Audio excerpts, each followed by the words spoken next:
Narendra Modi OBC नहीं पैदा हुआ, नरेंद्र मोदी जनरल कास्ट का आदमी पैदा हुआ। उसकी जात को ओबीसी बीजेपी ने सिर्फ गुजरात में बनाया। जाति जनगणना का काम कांग्रेस पार्टी और राहुल गांधी करके दिखाएगा। अगर मेजोरिटी आबादी को आपने कुछ नहीं दिया, नंगा कर दिया, भूखा मार दिया, अदानी के ऑफिस में जनरल कास्ट का कोई गरीब मिलेगा आपको? चारों तरफ सामाजिक अन्याय हो रहा है। उसकी मीडिया हमें कहती है भैया जाति जनगणना सवाल क्यों उठा रहे हो? ओबीसी वर्ग को भागीदारी की क्या जरूरत? मैं ओबीसी हूं, नरेंद्र मोदी ओबीसी पैदा नहीं हुए थे, वो किसी ओबीसी से गले नहीं मिलते, वो किसी किसान का ऐसे हाथ नहीं पकड़ते, वो किसी मजदूर का हाथ नहीं पकड़ते, वो सिर्फ अदानी जी का हाथ पकड़ते हैं। कहते हैं भाइयों और बहनों, इस देश में सिर्फ दो जाते हैं, एक अमीर है, एक गरीब है। अच्छा भैया, अगर दो ही जाते हैं तो आप कौन सी जात के हो? आप गरीब तो नहीं हो, आप 24 घंटा नया सूट पहनते हो, सैलरी 1,60,000 की, और कपड़े हर रोज बदल रहे। दलित आदिवासी पिछड़े हो कि कितनी आबादी है? जोर से बोलो भाई। 73% है, और आप उनको कहीं भी जगह नहीं देते हो, और फिर चाहते हो कि भारत जुड़ जाए। कैसे जुड़ेगा? अगर मेजोरिटी आबादी को आपने कुछ नहीं दिया, नंगा कर दिया, भूखा मार दिया, तो फिर भारत कैसे जुड़ेगा? असंभव। तो ये भाइयों और बहनों, इस देश में भयंकर सामाजिक अन्याय हो रहा है। चारों तरफ सामाजिक अन्याय हो रहा है। अदानी के ऑफिस में जनरल कास्ट का कोई गरीब मिलेगा आपको? दलित मिलेगा? आदिवासी मिलेगा? पिछड़ा मिलेगा? नहीं। सब करोड़पति और एक छोटा सा ग्रुप है, छोटा सा ग्रुप है, वो आप सबका जीएसटी जो आप देते हो ना, वो चुने हुए लोग आपके जीएसटी को खा रहे हैं। आपने ये शर्ट खरीदी ना, इसमें आपने जीएसटी भरा? कितना भरा भाई? 18% जीएसटी आपके जेब से सीधा अदानी जी के जेब में गया। वो मजे ले रहा है, ओडिशा की माइंस खरीद रहा है, ये सड़क ले रहा है, पुल ले रहा है, मीडिया को कंट्रोल करता है, और फिर हमें कहता है, उसकी मीडिया हमें कहती है भैया जाति जनगणना सवाल क्यों उठा रहे हो? मोदी जी पार्लियामेंट में कहते हैं ओबीसी वर्ग को भागीदारी की क्या जरूरत? मैं ओबीसी हूं। सबसे पहले मैं आपको बताना चाहता हूं, नरेंद्र मोदी ओबीसी पैदा नहीं हुए थे।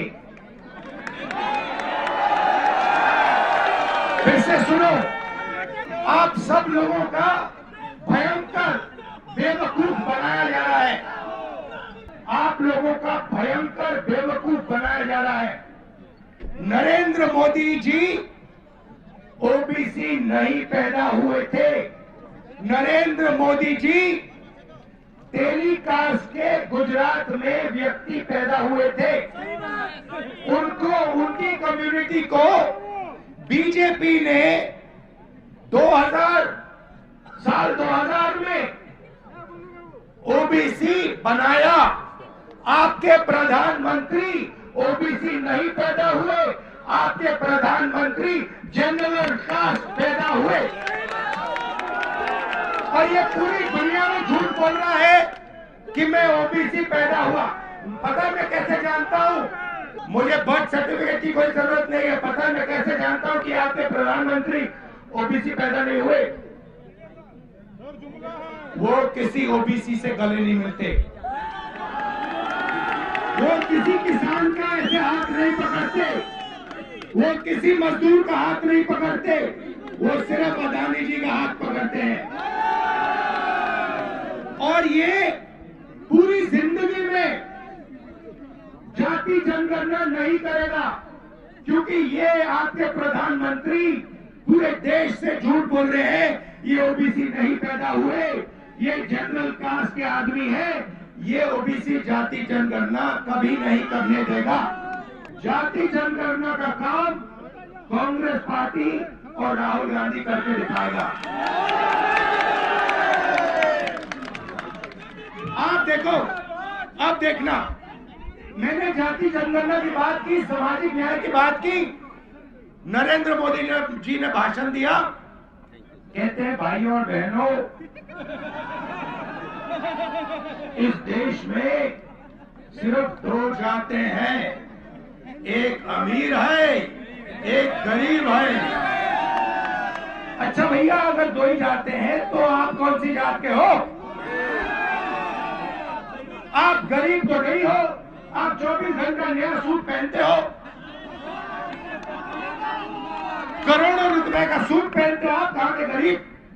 और अगर दो ही जात है तो आप ओबीसी कहां के बन गए?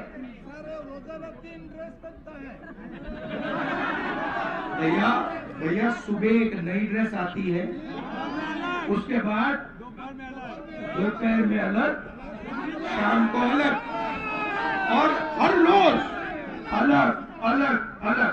और फिर ये झूठ बोल रहे हैं कि मैं ओबीसी वर्ग का आदमी हूं। नरेंद्र मोदी ओबीसी नहीं पैदा हुआ, नरेंद्र मोदी जनरल कास्ट का आदमी पैदा हुआ। उसकी जात को ओबीसी बीजेपी ने सिर्फ गुजरात में बनाया। ये 24 घंटा हिंदुस्तान के पिछड़े लोगों से झूठ बोल रहे हैं, पता लगा लीजिए। मेरे फोन पे, मैं 1 सेकंड में बता देता हूं आपको, मेरे फोन पे लिखा है, सुनो, मोदी जी मोद घांची जात के हैं,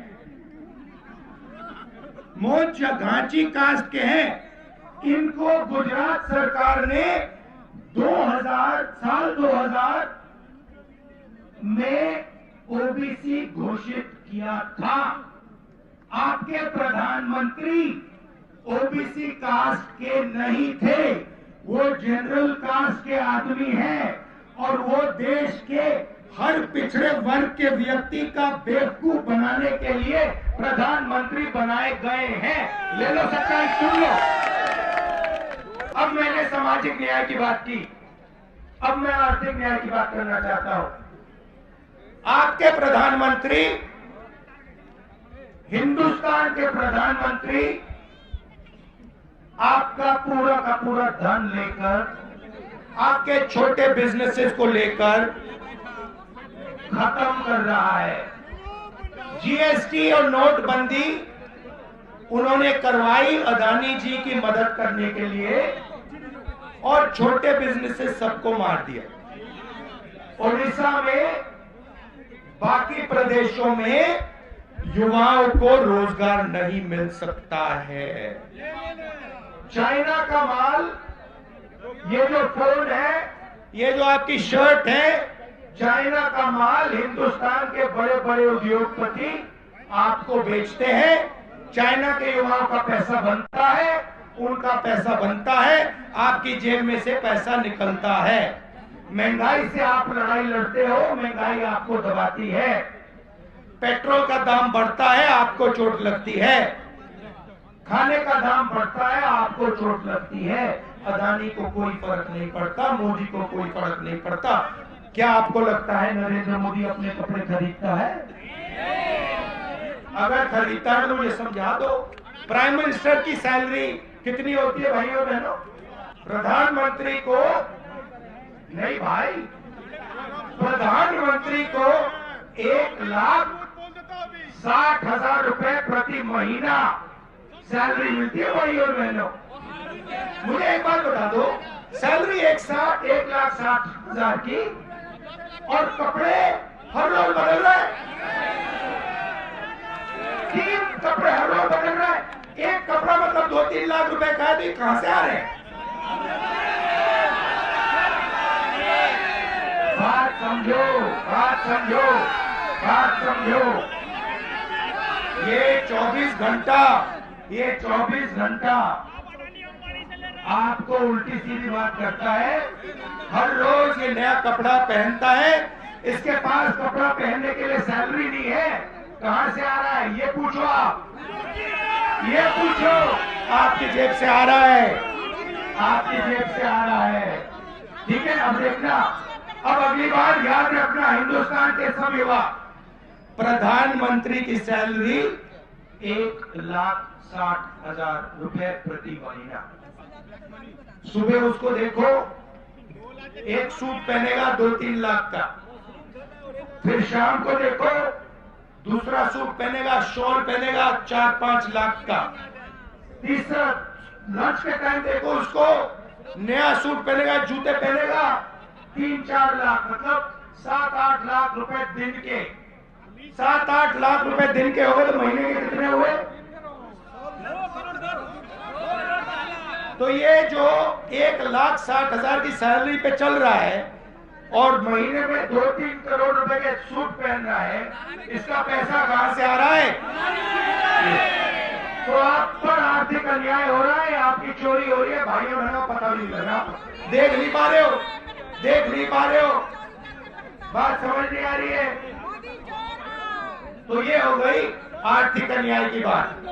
चलो अब चलते हैं किसानों के पास। किसानों के खेत के पास जाते हैं और यहाँ पे किसानों से कौन लूट रहा है? बीजेडी और बीजेपी मिलकर।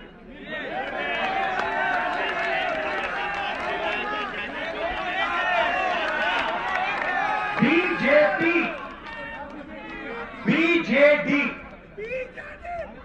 बीजेपी और बीजेडी दोनों साथी पार्टनरशिप चल रही है। और ये क्या कर रहे हैं मैं आपको बता देता हूं साफ। ये यहाँ पे उड़ीसा में इनकी साजिश है, ये आदिवासियों की जमीन चोरी करने में लगे हुए हैं। ये इन्होंने ड्रोन लगा रखे हैं। यहाँ पे जो आदिवासी भाई हैं, गरीब लोग हैं, किसान हैं, आप समझ लो बात। आपको थोड़ी देर बाद ड्रोन दिखेगा हवा में। भैया ड्रोन है यहाँ पे? देखो ड्रोन नहीं, कुछ देर बाद आपको ड्रोन दिखेगा। ड्रोन क्या करेगा? ड्रोन पता लगाएगा। देखो, ये देखो, ये देखो, ड्रोन देखने आया था कि भैया यहाँ पे आदिवासियों की जमीन कहाँ है, वो पता लगाएगा। और फिर जहां भी आदिवासियों के गांव में ग्राम सभा की जमीन है, उसको ड्रोन सीधा अंबानी को, अदानी को बताएगा कि भैया देखो उड़ीसा में कोरापुर में 700 एकड़ जमीन है और अदानी जी आके वहां पे कोई एनजीओ आएगा, 2500 एकड़ आपका उठा ले जाएगा, कहेगा भैया थैंक यू, बाय बाय, हम जा रहे हैं, आप जानो अपना काम है।